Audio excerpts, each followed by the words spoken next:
Mummy બોલો બેટા, કાંઈ જોતું તું તારે? જોઈતું તો નહોતું પણ કંઈક પૂછવું હતું મારે તમને. અરે પૂછ ને, એમાં કાંઈ પૂછવાનો સવાલ છે કે પૂછું તમને? સારું.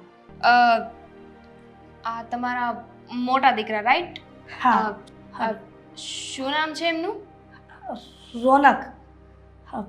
રોનક. હા. એકચ્યુઅલી મારે એ પૂછવું હતું કે એ જ ને કે કેટલો પ્રેમ કરતા હતા તારે જેઠાણીને. નહીં. મારે એ પૂછવું હતું કે એમના મૃત્યુને કેટલો સમય થયો? બેટા તું પાછી આવી વાત તાજા કરીને અમારા દિલને કેટલો ઠેસ. સમય થયો? ઘણા બધો એટલે કે 2-3 વર્ષ થયા છે, વધારે નથી થયા. પણ કેમ તું આવા પ્રશ્ન પૂછે છે? 2-3 વર્ષ થયા છે. હા. પણ ભાભીએ તો મને એવું કહ્યું કે 1 જ વર્ષ થયું છે. તું અમારા આ સવાલ પૂછીને મને તો આ તમારા નાના દીકરાના લગ્નને કેટલો સમય 2 થયો છે? વર્ષ થયા છે. ક્યાં વધારે થયા છે? કેટલો? 2 વર્ષ નહીં. આ દામિની, તને તો ખબર જ હોય ને કે હજી તો હમણાં જ તું પરણીને આવી છો. લગ્નને હજી ક્યાં વધારે તો થયું છે? તમે કેમ 2 વર્ષ કહ્યું? અરે બોલને, પણ બીજું શું, આમ બીજું કઈ કામ છે તારે? તું અચાનક આવા સવાલ પૂછે છે. એક કામ કર દામિની, તને ભૂખ લાગી હશે ને, હું સરસ આ વાનગી બનાવી દઉં તને. હો? કંઈ નથી બનાવવું. જુઓ, મારે એ પૂછવું હતું કે આદિ જે બિઝનેસ કરે છે હા. એ બિઝનેસમાં ક્યારે લોસ ગયો છે એમને? ના રે ના, ક્યાંથી લોસ જાય? હું રોજ ભગવાનને પ્રાર્થના કરતી હોઉં છું કે મારા આદિને કાયમ માટે આ બિઝનેસમાં પ્રગતિ થાય. ક્યારેય લોસ નથી ગયો. અને એમાંય તું આવી છે ને તો એટલો મોટો બિઝનેસ ફૂલે ફાલે થઈ છે ને કે વાત પૂછોમાં. એટલે આદિએ તો મને એવું કહ્યું કે બિઝનેસમાં થોડી પ્રોબ્લેમ ચાલી રહી છે એટલે હવે ગમે તે બિઝનેસ હોય દામિની, એમાં પ્રોબ્લેમ તો ચાલવાની જ હોય ને. હવે જો ઘર સંસાર ચલાવવામાં પ્રોબ્લેમ ચાલતી હોય તો બિઝનેસ તો બીજી વાત છે ને. તો એમાં તો પ્રોબ્લેમ ચાલતી હોય, એ તો બધું થઈ જશે ને ઠીક. તું શું કામ આ બધી ચિંતા કરે છે? તું આવી ગઈ છે તો પછી અમારે ક્યાં ચિંતા છે? એટલે કે તું આવી ગઈ છે તો તારા પગલાં બહુ સારા છે.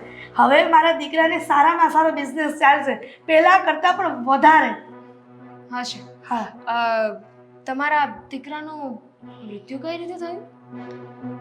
બેટા તું આવા સવાલ પૂછીને હું આ ઘરની સદસ્ય છું ને, તો જાણવો એ મારા અધિકારમાં આવે છે. મને પણ ખબર હોવી જોઈએ ને કે કોની સાથે શું થયું. ડિટેલ તો હોવી જોઈએ ને મારા ફેમિલી વિશે મને. પણ બેટા તારે આ બધા ભૂતકાળ યાદ કરીને શું કામ છે? અમે માંડ ભૂલીએ છીએ અને તું આવા પ્રશ્ન પૂછીને પાછું ભૂતકાળને તાજું કરી રહી છે વર્તમાનમાં. શું થયું હતું? એક કામ કર ને, મને મજા નથી, બહુ માથું દુખવા માંડ્યું છે. ત્યાં સવાલ પૂછ્યા ને મને પાછો આઘાત લાગી ગયો છે. આઘાત? હા. તમને?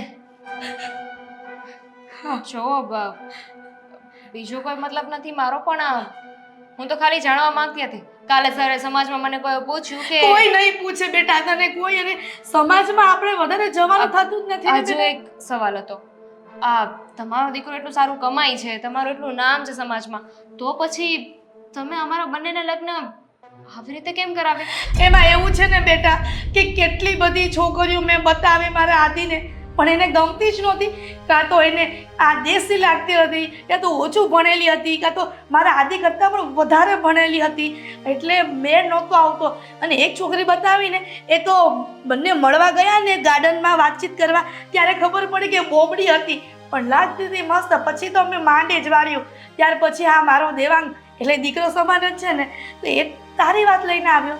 મને તો બહુ આનંદ થયો બેટા.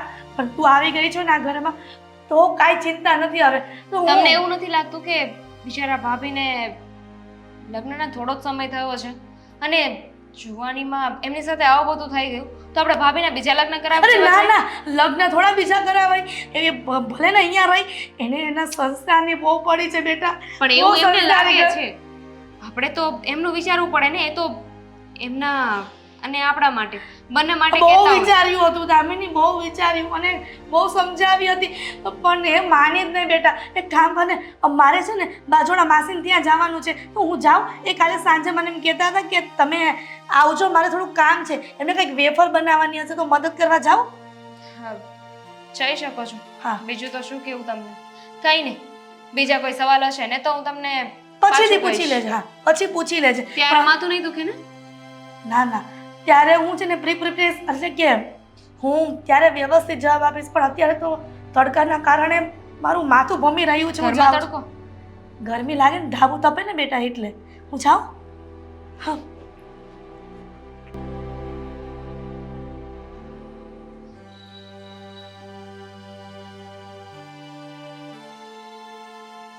હાલો, મને થોડી ડિટેલ જોઈએ છે. હું ફોટો વોટ્સઅપ કરું છું.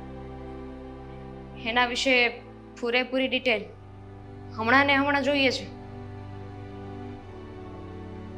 માંગેલી કિંમત મળી જશે.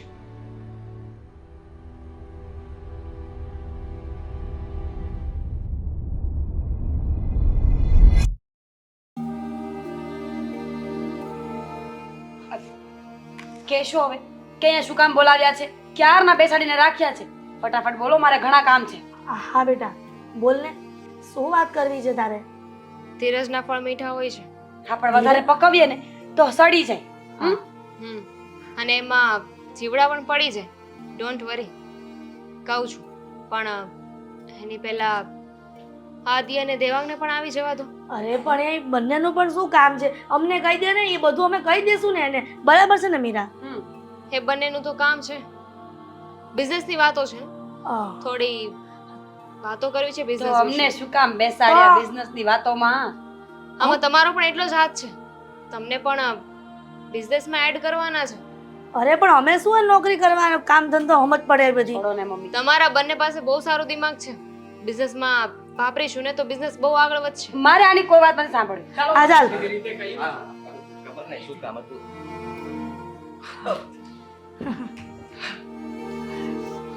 It's okay, never mind. ટેવ હોય ને એટલે થઈ જાય ક્યારેક એવું. અમે બંને પહેલેથી જ આવી રીતે રહીએ એટલે. હા રાઈટ રાઈટ, રહેવું પણ જોઈએ ને, એમાં ખોટું શું છે? વાતમાં ને વાતમાં ભૂલાઈ ગયું, બીજું કઈ નથી. અરે આને તે મગજ મારું છે ને ખાલી કરી નાખ્યું છે અડધું તો. આ દેવાંગ તું પણ આ ભૂલ ઉપર ભૂલ શું કામ કરાવે છે? તારે અહીંયા બેસવાનું તકલીફ હતી કાંઈ? છોડો ને, કઈ નહીં, થઈ જાય એવું તો ક્યારેક. આ દામિની કેમ અચાનક ફોન કરીને મને બોલાવવો પડ્યો? શું કામ હતું? બોલ એ ને. કહે છે કે બિઝનેસ કંઈક વાત કરવી છે. અમે એમ પણ કીધું કે કંઈક વાત કરી તો અમને કહી દે ને. 40 લાખ રૂપિયા મતલબમાં તે વ્યવસ્થા કરી નાખી થોડીક વારમાં જ. કરી નાખીને મારા માટે 40 લાખ રૂપિયા ભેગા કરવા અને તમને લોકોને આપવા એ કાંઈ બહુ મોટી વાત છે? કહ્યું હતું ને, નોર્મલ વાત છે. કોંગ્રેચ્યુલેશન. નવી ઓફિસ, પછી નક્કી કરીશું. નવું ઘર. મારે તમને એની પહેલા એક ફાઇલ આપવાની હતી. ફાઇલ પણ તૈયાર છે. હા, ગ્રેટ. આમાં બધું જ છે. આ ફાઇલ જોશો ને પછી તમારે કોઈ કાંઈ નહીં બોલવું પડે. હાલ્યો, શરૂઆત તમે કરો. લીડ તો તમે છો ને? હાશ ભગવાન. મેન ઓફિસના મેન લીડ છે. પાસ કરો, પાસ કરો. બધા જ જોવે ને. શું છે બેટા, તે વાંચી લીધું ને? બહુ થઈ ગયું. અમે વાંચીએ, તમને શું વાંચતા આવડે? હો તારી. આદિએ વાંચી લીધું, બહુ થઈ ગયું. હા શું? તમારા ત્રણના જ ફોટો છે ને? મીરા, આદિત્ય. પણ આવું શું કામ કર્યું? તમારી કઈ ભૂલ થઈ છે. ભૂલ અને મારી થઈ હશે. એમાં લાસ્ટમાં ચેક કર્યું, એમાં મેરેજ સર્ટિફિકેટ પણ છે આદિત્ય અને મીરાનું. ભૂલ થઈ ગઈ હતી ગવર્મેન્ટ વાળાઓથી. આ ભૂલમાં આ લોકોનો ફોટો છાપીને મૂકી દીધો, બાકી હા, હા. એવું કઈ નથી. કઈ નથી. હા, મારા પતિ થોડા હોય. અને દામિની તને ખબર તો છે ને બેટા કે આ ગવર્મેન્ટ વાળાના આવા જ ખાતા છે. બધું નામ આમ તેમ કરી નાખે, ફોટા આમ તેમ કરી નાખે ને. સબસિડી માટે ભાઈના ગયા પછી જે સબસિડી એક મળે એમાંથી એના માટે થઈને એ ભાભીના નામ પર મતલબમાં કરવું પડ્યું મારે. તમારા દીકરાનું ડેથ સર્ટિફિકેટ ક્યાં છે? એ તો ખબર નહીં. ત્યારે જ બાળી નાખ્યું હતું. જન્મનો જ્યારે- દાખલો તો હશે ને? ના ના, એના બધા ડોક્યુમેન્ટ્સ બાળી નાખ્યા હતા. હવે એ જ ન હોય તો એના ડોક્યુમેન્ટ શું કરવાના? અરે એમ. જોઈ જોઈને જીવ બાળવો ને. પૂરા આવ્યું હતું ને એમાં જતું રહ્યું. તો પછી એવો રેકોર્ડ કેમ બોલે છે કે તમારે બે નહીં એક જ દીકરો છે? કોણ કહે છે આવું? હા હા, કારણ કે મમ્મીજીએ મારા પતિ છે ને એમને જન્મ આપ્યો નહોતો આપ્યો જન્મ. એ મારા માસીના દીકરા હતા. દત્તક લીધો હતો બિચારાને. હા બસ બસ બધી જ ખબર પડી ગઈ છે.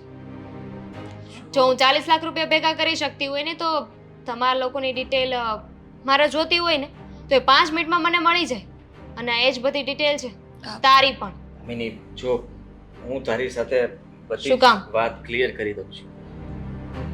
માફ કરજે, અમે લોકોએ તારી સાથે ખોટું કર્યું છે. ખાસ મારો પ્લાન હતો કે આદિત્ય લગ્ન કરીને તને અહીંયા લાવે. પ્લાન જેનો હોય એનો, પણ વાંક મારો હતો. હું એક બિઝનેસમાં ફસાઈ ગયો હતો. છેલ્લા ઘણા સમયથી લોસ ચાલી રહ્યો હતો અને મને એમ હતું કે બહારથી રૂપિયા લાવીને કદાચ હું ફરીથી બિઝનેસમાં ઊભો થઈ જઈશ, પણ એવું ના થયું. જેટલા રૂપિયા મેં નાખ્યા આ ઘરને પણ ગીરવે મૂકી દીધું અને હું લેણામાં આવી ગયો. મારી પાસે બીજો કોઈ રસ્તો નહોતો. બિઝનેસને ચલાવવા માટે એક રમકડાની જરૂર હતી, બરાબર ને? હા, સાચી વાત છે તમારી. હવે ખબર પડી જ ગઈ છે તો સચ્ચાઈ સાંભળી લો. આદિત્યએ બધી જ રમત કરી હતી.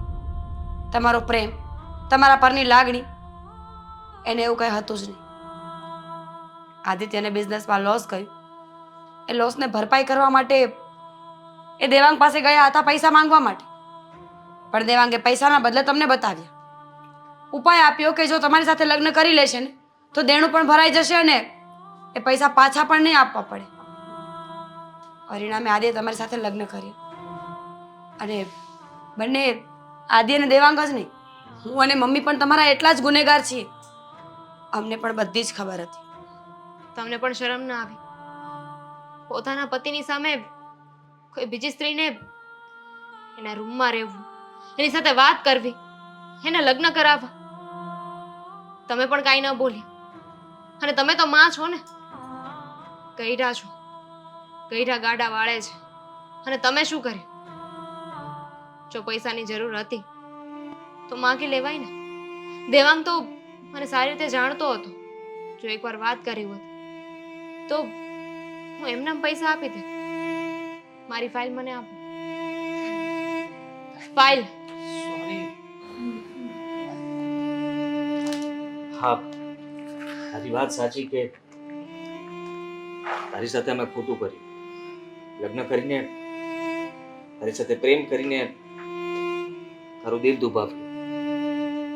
પણ જો હું આવું ન કરત તો મારી પાસે પૈસા ક્યાંથી આવે? મને થોડી ખબર હતી કે તારી પાસે રૂપિયા માંગશું ને તું રૂપિયા આપી દઈશ. જો હું એવું ના કરત તો, એટલે કે તારી સાથે લગ્ન કરીને તારી પાસે રૂપિયા ન માંગત તો મારી પાસે મરવા સિવાય બીજો કોઈ રસ્તો નહોતો. આ ઘર મૂકીને અમારે લોકોએ ભાગી જવું પડે, બધાની સામે ઉઘાડું પડવું પડત કે મારી પાસે હવે કંઈ નથી બચ્યું. બિઝનેસમાં તો છેતરપિંડી થાય છે, પણ માણસની લાગણીઓ સાથે થાય છે ને એ તો મને આજે ખબર પડી. આદિ, આમાં બ્લેન્ક ચેક છે, મેં સાઇન કરી દીધી છે. રકમ નથી લખી. તારે જે રકમ લખ્યું હોય એને લખી શકે છે. દામિની, દામિની અમારી વાત તો સાંભળ. થઈ ગઈ ને શાંતિ? મજા આવીને? કહેતી હતી કે આવું બધું ના કરો.